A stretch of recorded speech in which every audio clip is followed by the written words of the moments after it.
अब आप सब टीचर हो, यहाँ पे इकट्ठा हुए हो, मेरे को बताना है क्लासरूम मैनेजमेंट के बारे में।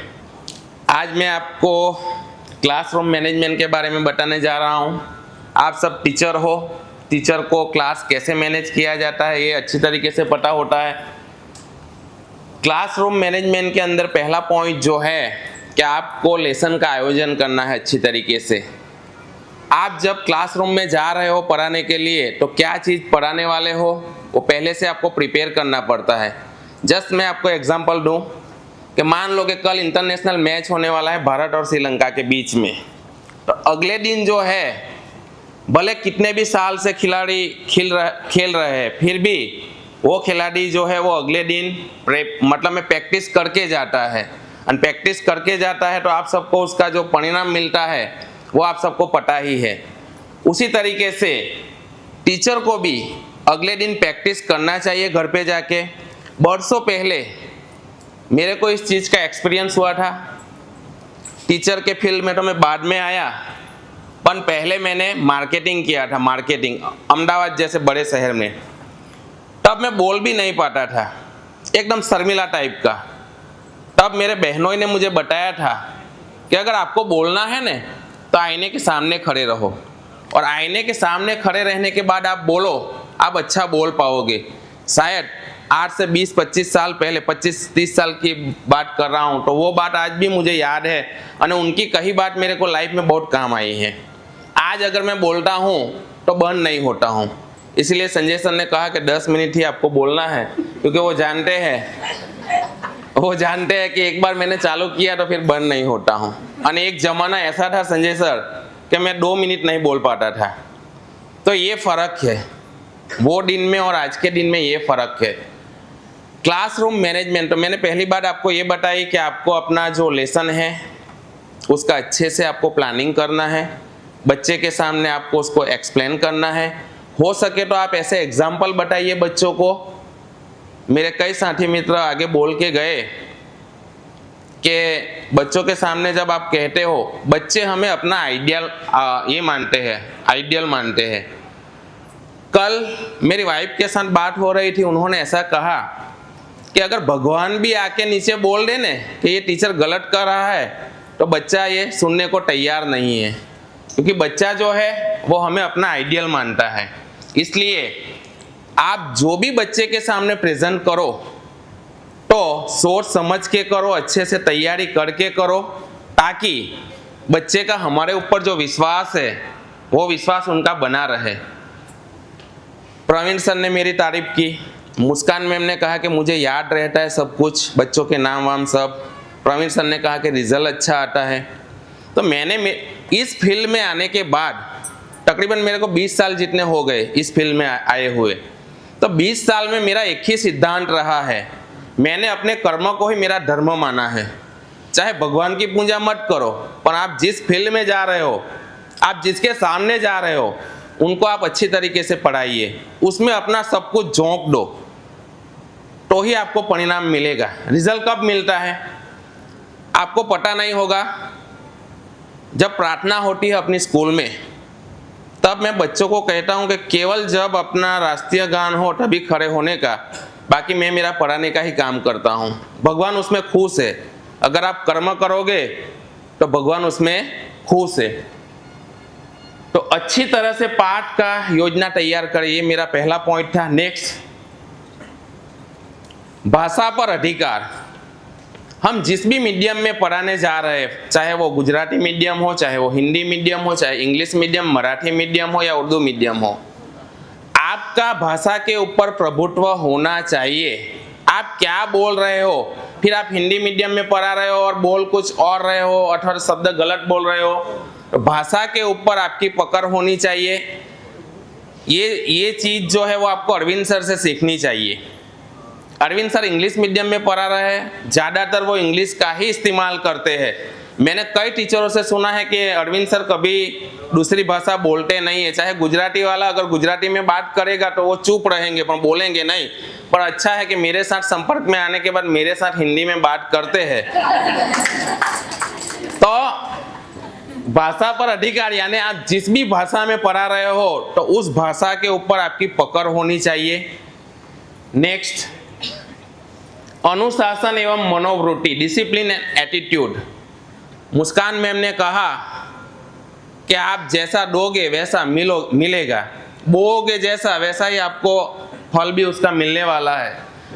आप डिसिप्लिन में रहोगे तो बच्चे भी डिसिप्लिन में रहेंगे। बच्चे डिसिप्लिन में कब रहते हैं भाई? अमुक बच्चे ऐसे होते हैं कि आप डर दिखाते हो इसलिए डिसिप्लिन में रहते हैं, लकड़ी का वो डंडा दिखाते हो इसलिए डिसिप्लिन में रहते हैं। पर ये सब किए बिना बच्चा डिसिप्लिन में रह सकता है? ये सब किए बिना भी बच्चा डिसिप्लिन में रह सकता है। कब रह सकता है? जब विषय के ऊपर आपकी पकड़ हो, बच्चे के साथ आत्मीयता हो। बच्चा आपका इंतजार करना चाहिए कि मेरे टीचर कब आएंगे मुझे पढ़ाने के लिए, सर और पढ़ाइए और पढ़ाइए। एक दिन मैं ऐसे ही 6ठी क्लास में चला गया हिंदी मीडियम में, कभी कभी फ्री रहता हूँ तो चला जाता हूँ।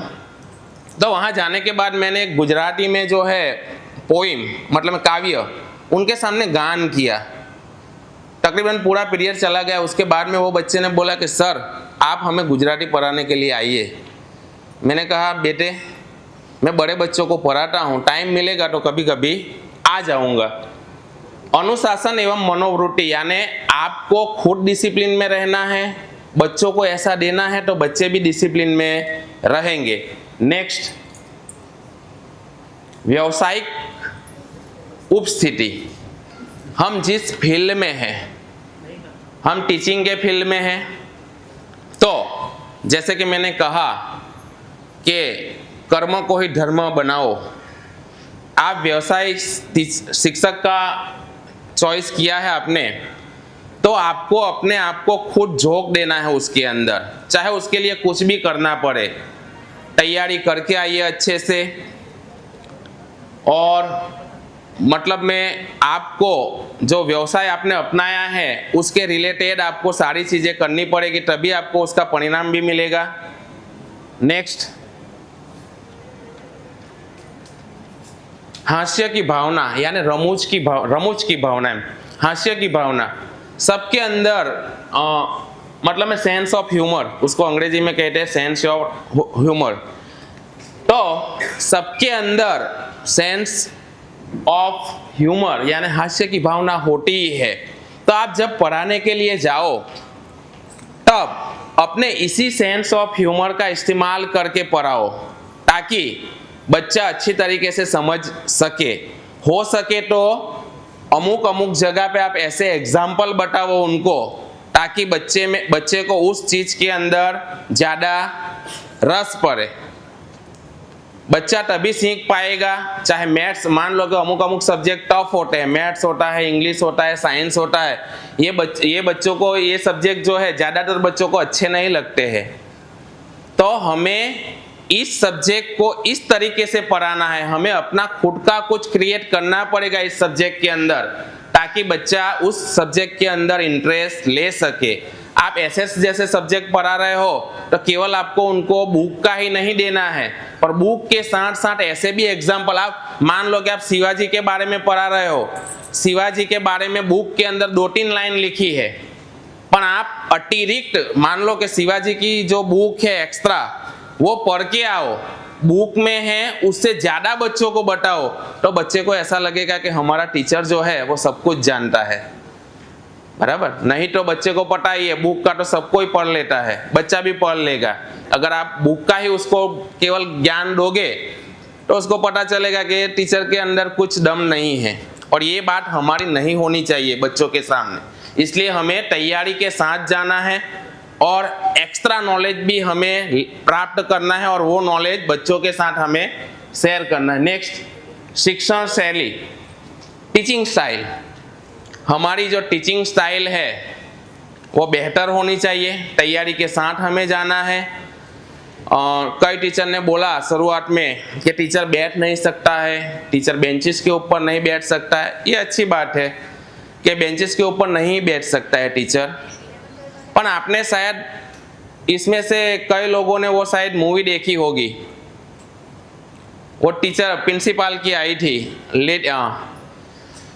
गीता रानी, मैडम गीता रानी मूवी आई थी, उसके अंदर आपने एक सीन देखा होगा, कलेक्टर विजिट पे आता है स्कूल की विजिट में, उसने पूरी स्कूल का मतलब में वो किया, उसमें उसको एक चीज अच्छी लगी, एक टीचर जो है अपाहिज है, अपाहिज टीचर जो है वो कुर्सी पे बैठ के पढ़ा रही थी, पर इतना अच्छा पढ़ा रही थी बच्चे को, मतलब मैं प्रैक्टिकली सिखा रही थी कि आप अगर मान लो कि विमान के जरिए आप जाना चाहते हो दिल्ली तो कैसे जाओगे, आप ट्रेन के द्वारा जाना चाहते हो तो कैसे जाओगे। तो कई कई परिस्थितियों में ऐसा भी होता है कि मान लो कि हैंडीकैप्ड होते हैं टीचर, तो उनके लिए कुर्सी का, पर बेहतर मतलब मैं कहने का मतलब ये है कि उन्होंने ऐसी तैयारी की थी तो बच्चों के सामने वो प्रेजेंटेशन कर पाई। यानी शिक्षण शैली जो है, टीचिंग स्टाइल हमारी बेहतर होनी चाहिए, टीचरों वाली होनी चाहिए। Next, motivation. मैं इस चीज के ऊपर ज्यादा मतलब मैं वो रखता हूँ। 35 मिनट का पीरियड आता है, उसमें तकरीबन 5-7 मिनट तो मैं मोटिवेट बच्चों को करता ही हूँ कि आपको लाइफ में क्या करना है। इसके लिए अगर आपको महानुभावों के एग्जाम्पल देना पड़े तो एग्जाम्पल दो। फॉर एग्जाम्पल अमिताभ बच्चन, तो अमिताभ बच्चन आज सदी के महानायक उनको हम कहते हैं। तो अमिताभ बच्चन जब आए थे फिल्म लाइन में तो लगातार उनकी 7 मूवी फ्लॉप गई थी। आज के दौर में अगर एक भी मूवी किसी की फ्लॉप जाती है ना, तो वो एक्टर बॉलीवुड में टिक नहीं पाता है, वो कहाँ चला जाता है वो पता नहीं चलता। क्रिकेटर भी अगर एक मैच में फ्लॉप होता है तो बाद में वो कहाँ गया उसका हमें नाम तक याद नहीं रहता। पर उस दौर में उन्होंने 7 मूवी लगातार फ्लॉप जाने के बाद भी आज देखो कि उन्होंने उसमें से खड़े होके मेहनत करके आज इतनी उम्र होने के बाद भी वो आज बॉलीवुड के नए नए सितारों को टक्कर दे रहे हैं और करोड़ों रुपया फीस ले रहे हैं। नेक्स्ट, गतिविधियां। इसके लिए मैं आपको एक एग्जांपल दूंगा। गन्ना आप सबने देखा है, गतिविधियां यानी एक्टिविटीज, आप सबने गन्ना देखा है। गन्ने में से अगर हमें रस पीना है, मीठा रस, तो या तो हमें गन्ने को तोड़ के चबाना पड़ेगा मुंह में, तो हम मीठा रस पी सकते हैं, अथवा तो मशीन के अंदर उसको डालना पड़ेगा, पीलना पड़ेगा, तब जाके मीठा रस निकलता है। अगर आप उसी गन्ने को ऐसे बाहर रखोगे अथवा तो 5-6 दिन आप ऐसे ही पड़े रहने दोगे तो वो गन्ना सूख जाएगा, उसके अंदर का रस भी सूख जाएगा, हम मीठा रस प्राप्त कर नहीं सकते। उसी तरीके से हमारे बच्चे जो है उनके अंदर भी ऐसा रस रूपी मिठास पड़ा हुआ है, हमें उसको ढूंढना पड़ेगा, देखना पड़ेगा, उसके लिए उसको मोटिवेट करना पड़ेगा, तभी जाके जैसे हमें यहाँ मीठा रस पीने को मिलता है तो वो बच्चा भी एक ना एक दिन आगे बढ़ के बड़ा व्यक्ति बन सकता है। Okay, thank you.